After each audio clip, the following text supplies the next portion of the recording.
Shalom,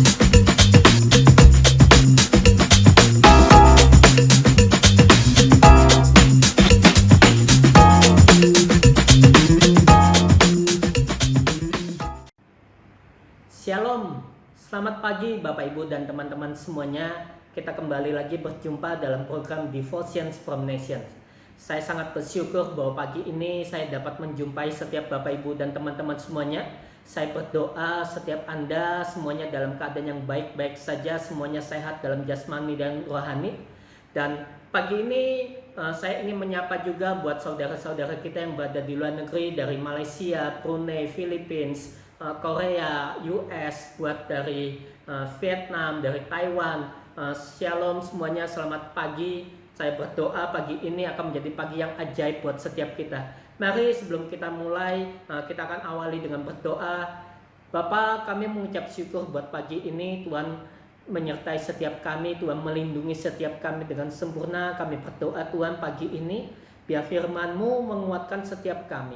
Firman-Mu memerdekakan setiap kami. Kami berdoa Tuhan, biar Engkau yang memenuhi kami dengan kuasa-Mu, Engkau yang memenuhi kami dengan hadirat-Mu. Setiap kami boleh dibawa mendekat dan melekat dengan Tuhan, dan biar setiap kami mendapatkan kekuatan yang baru Tuhan pagi ini. Diberkatilah Engkau Tuhan, di dalam nama Tuhan Yesus kami berdoa dan kami mengucap syukur. Amin. Pagi ini Bapak Ibu teman-teman semuanya, kita akan belajar bersama-sama dari kitab Mazmur pasal yang ke-84. Saya akan bacakan buat Anda, dimulai dari ayat yang pertama. Untuk pemimpin biduan menurut lagu Gitit, Mazmur Bani Korah. Betapa disenangi tempat kediaman-Mu ya Tuhan semesta alam. Jiwaku hancur karena merindukan pelataran-pelataran Tuhan. Hatiku dan dagingku bersorak-sorai kepada Allah yang hidup. Bahkan burung pipit telah mendapat sebuah rumah, dan burung layang-layang sebuah sarang, tempat menaruh anak-anaknya pada mezbah-mezbah-Mu, ya Tuhan semesta alam, ya Rajaku dan Allahku. Berbahagialah orang-orang yang diam di rumah-Mu, yang terus-menerus memuji Engkau. Selah. Berbahagialah manusia yang kekuatannya di dalam Engkau, yang berhasrat mengadakan ziarah. Apabila melintasi lembah Bakan, mereka membuatnya menjadi tempat yang bermata air. Bahkan hujan pada awal musim menyelubunginya dengan berkat. Mereka berjalan makin lama makin kuat, hendak menghadap Allah di Sion. Saya percaya Mazmur 84 ini menjadikan berkat yang begitu ajaib buat setiap Anda dan saya yang rindu berjumpa dengan Tuhan. Ada berkat di dalam hadirat Tuhan, dalam rumah Tuhan, dalam pelataran Tuhan, di dekat mezbahnya Tuhan. Ada begitu banyak berkat yang ajaib dan ada jaminan Tuhan yang begitu ajaib yang Tuhan sediakan dalam kehidupannya kita. Dimulai dari ayat yang pertama, kita akan belajar satu demi satu. Di sana dikatakan, betapa disenangi tempat kediaman-Mu ya Tuhan semesta alam. Jiwaku hancur karena merindukan pelataran-pelataran Tuhan. Hatiku dan dagingku bersorak-sorai kepada Allah yang hidup. Saya berdoa, apapun yang terjadi dalam kondisinya kita, masa-masa pandemik ini tidak melunturkan kerinduan kita terhadap rumah Tuhan. Saya tahu banyak dari kita yang belum bisa beribadah secara live, secara langsung di rumah-rumah ibadah, karena ada peraturan demi peraturan yang menghalangi kita.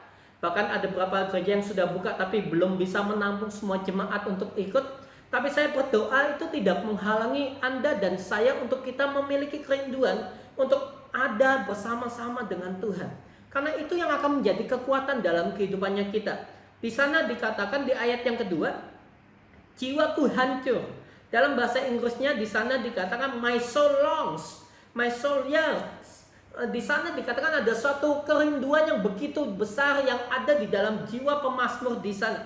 Bahkan di sana dikatakan dalam bahasa Inggris even faints. Bahkan di sana jiwaku sampai pingsan, sampai begitu haus, begitu rindu akan hadirat Tuhan, begitu rindu ketemu Tuhan, begitu rindu untuk masuk dalam rumah Tuhan.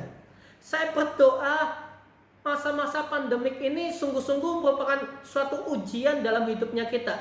Di sini akan kelihatan ada beberapa orang yang mereka menjadi tidak lagi rindu akan rumah Tuhan. Ibadah online itu tantangannya lumayan besar. Kita butuh konsentrasi yang full untuk kita bisa mengalami hadirat Tuhan, untuk kita bisa mengikutinya dari awal sampai akhir.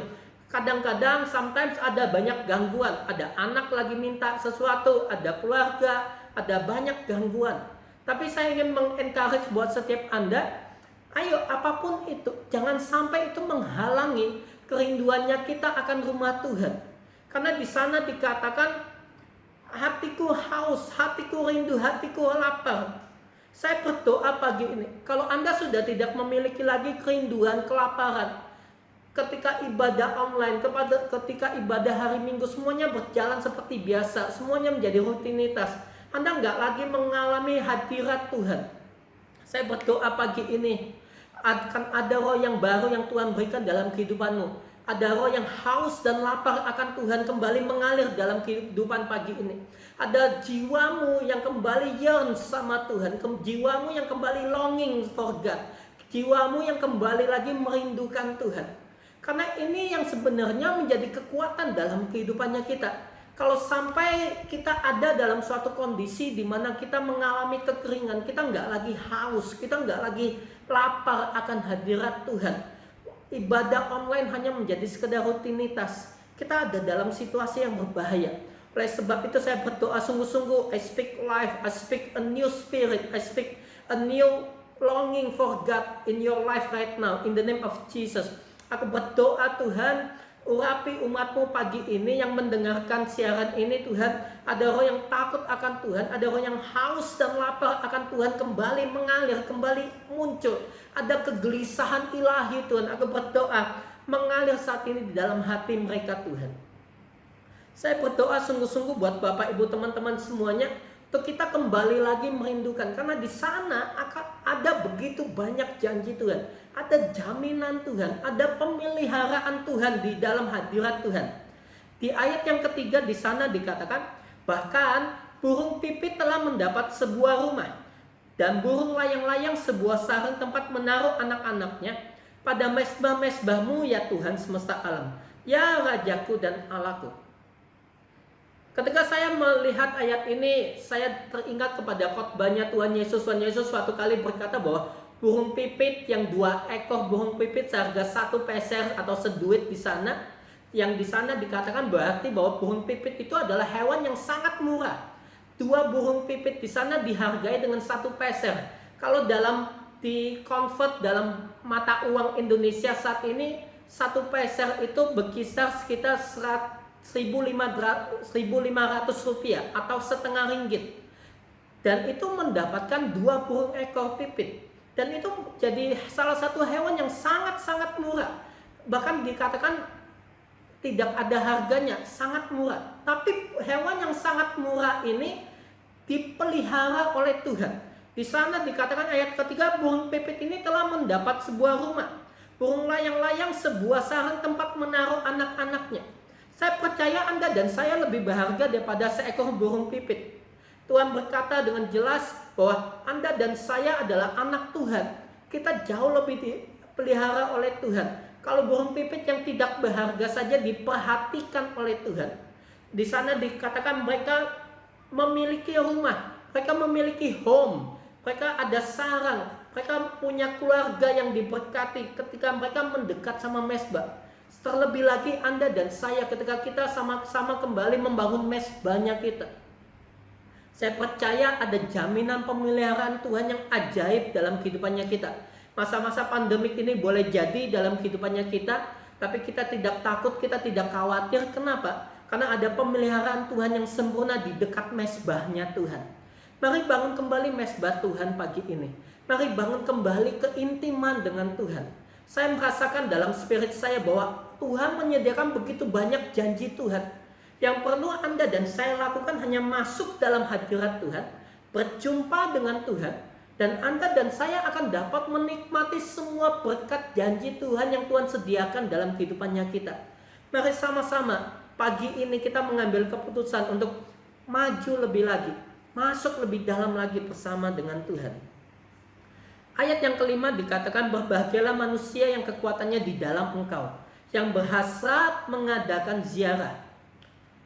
Di sana dikatakan berbahagialah manusia yang ketika Anda dan saya mengandalkan Tuhan, kekuatannya kita ada di dalam Tuhan.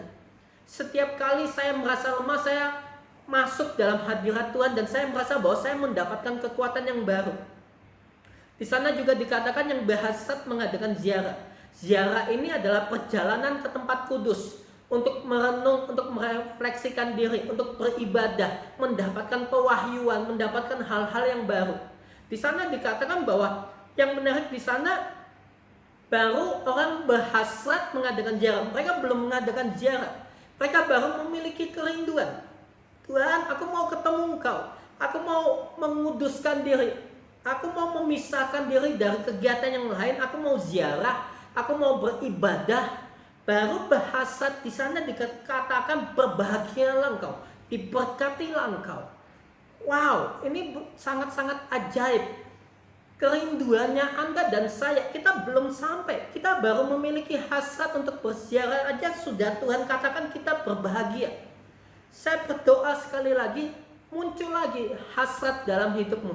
Muncul lagi kerinduan untuk mengadakan ziarah. Muncul lagi kerinduan untuk berjalan bersama-sama dengan Tuhan. Muncul lagi kerinduan untuk engkau mempersembahkan hidupmu, mempersembahkan pujian, mempersembahkan penyembahan di hadapan Tuhan.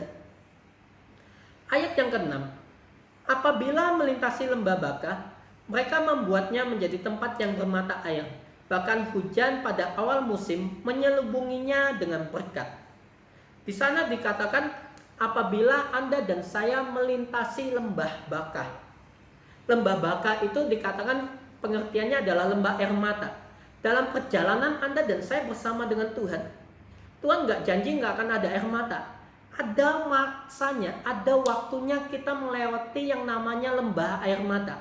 Ada penderitaan, ada tangisan, ada kesakitan, ada ratapan di sana, ada hal-hal yang tidak enak. Tapi yang menarik di sana, kita dikatakan melintasi lembah Bakah. Tuhan nggak menciptakan Anda dan saya untuk berdiam di dalam lembah Bakah. Di sana kita hanya melintasi. Kata melintasi itu artinya kita hanya melewati, hanya seketika. Tidak selamanya kita di lembah Bakah.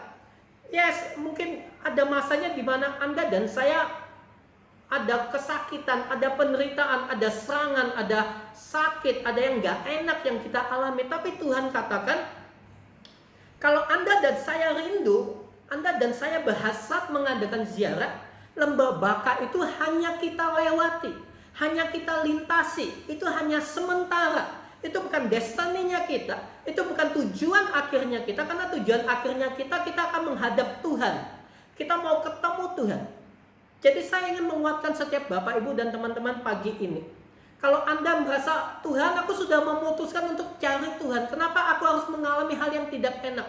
Kenapa aku harus mengalami sakit? Kenapa harus ada penderitaan? Kenapa harus ada air mata? Yes, ada yang namanya lembah Bakah. Tapi tidak selamanya. Anda dan saya hanya akan berjalan melintasi lembah Bakah itu. Tidak selamanya kita tinggal di lembah Bakah. Tapi di sana dikatakan, lembah air mata itu akan kita buat menjadi tempat yang bermata air.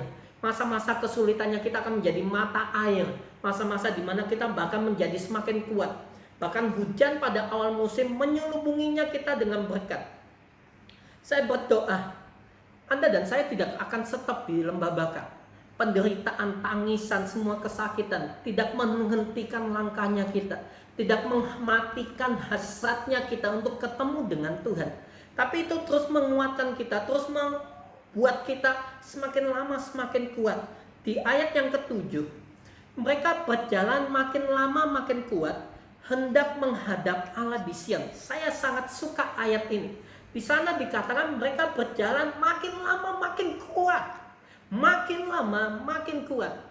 Ketika Anda dan saya berjalan menghadap Allah di Sion, di sana dikatakan kita akan menjadi semakin kuat. Nah, coba kita lihat dalam kehidupannya kita hari-hari ini.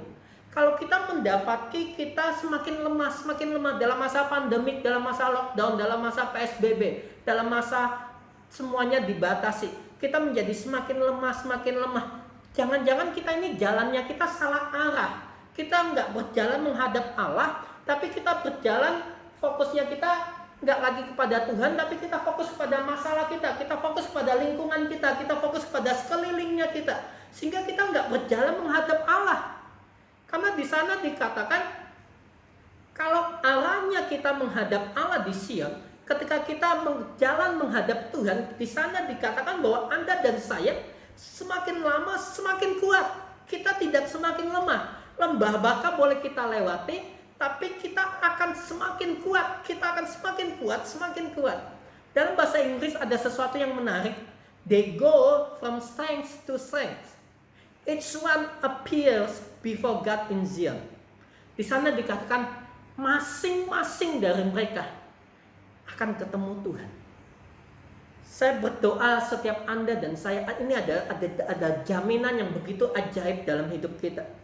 Ketika Anda dan saya berhasrat mengadakan ziarah, ketika Anda dan saya rindu akan rumah Tuhan, ketika Anda dan saya rindu akan hadirat Tuhan, kita akan melintasi lembah baka, kita berjalan semakin lama semakin kuat, dan ada satu jaminan yang ajaib di sana. It's one of them. Masing-masing pribadi lepas pribadi akan ketemu Tuhan, akan mengalami perjumpaan dengan Tuhan. Dan itu akan jadi momen yang sangat ajaib.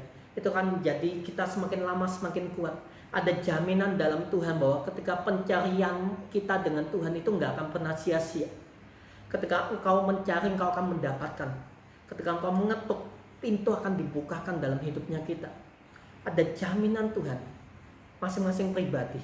It's one of you. Kita akan ngalamin Tuhan. Kita akan ketemu Tuhan. Dan kita akan di-refresh, kita akan dapetin pewahyuan, kita akan dapetin kekuatan yang baru, dan kita akan keluar sebagai pemenang. Kenapa? Karena ada jaminan yang daripada Tuhan. Saya berdoa pagi ini buat Bapak Ibu teman-teman semuanya. Mari sama-sama, kalau dalam hatimu saat ini engkau sudah mulai kering, kau nggak lagi rindu akan Tuhan, kau nggak lagi itu. Ayo, saya ingin mengajak Anda Bapak Ibu teman-teman pagi ini, kembali mengarahkan pandangannya kita ke Tuhan. Kembali berjalan menghadap Allah. Karena di sanalah letak kekuatanmu. Kau nggak akan semakin lemah. Kau nggak akan semakin khawatir. Tapi kau akan berjalan semakin lama semakin kuat. Mari kita berdoa. Bapa di dalam surga, aku saat ini berdoa buat setiap umatmu Tuhan. Aku berdoa setiap orang yang mendengarkan firman ini. Ada kekuatan yang baru mengalir dalam kehidupan mereka. Aku berdoa di dalam nama Tuhan Yesus. A new spirit right now, Lord, in the name of Jesus, mengalir Tuhan dalam kehidupan mereka saat ini. Roh yang baru, roh yang haus dan lapar akan Tuhan. Kalau mereka sudah mulai kering, aku berdoa hari ini Tuhan ada refreshing yang baru, ada aliran air yang baru mengalir saat ini di dalam nama Tuhan Yesus. Aku berdoa setiap kami tidak akan semakin lemah, tapi sesuai firman-Mu kami akan semakin lama semakin kuat berjalan menghadap Allah di Gunung Sion. Aku berdoa memberkati setiap umat Tuhan. Ini akan menjadi kesaksian yang ajaib dalam kehidupan kami. Bahwa ceritanya kami belum selesai. Ceritanya kami nggak tetap di lembah baka. Tapi ceritanya kami akan berakhir ketika kami berjumpa dengan Engkau Tuhan. Mengalami Engkau dengan ajaib Tuhan. Kami nggak semakin lemah. Kami akan semakin kuat. Aku juga berdoa berkati setiap umat-Mu Tuhan di bangsa-bangsa Tuhan. Aku berkati Malaysia, aku berkati Brunei, aku berkati Taiwan, aku berkati Korea Tuhan, aku berkati Amerika, aku berkati Filipina Tuhan. Aku berkati juga bangsa Indonesia Tuhan. Biar firman Tuhan ini menjadi kekuatan dalam hidup mereka. Tangan Tuhan ada atas setiap bangsa-bangsa. Tangan Tuhan memberkati, memulihkan, dan kemuliaan Tuhan dinyatakan atas setiap bangsa-bangsa. Makasih Tuhan, kami bersyukur pagi ini. Dan biar firman ini menjadi kekuatan kami pagi ini untuk kami kembali menghadap Allah di Gunung Sion. Diberkatilah Engkau di dalam nama Tuhan Yesus. Amin.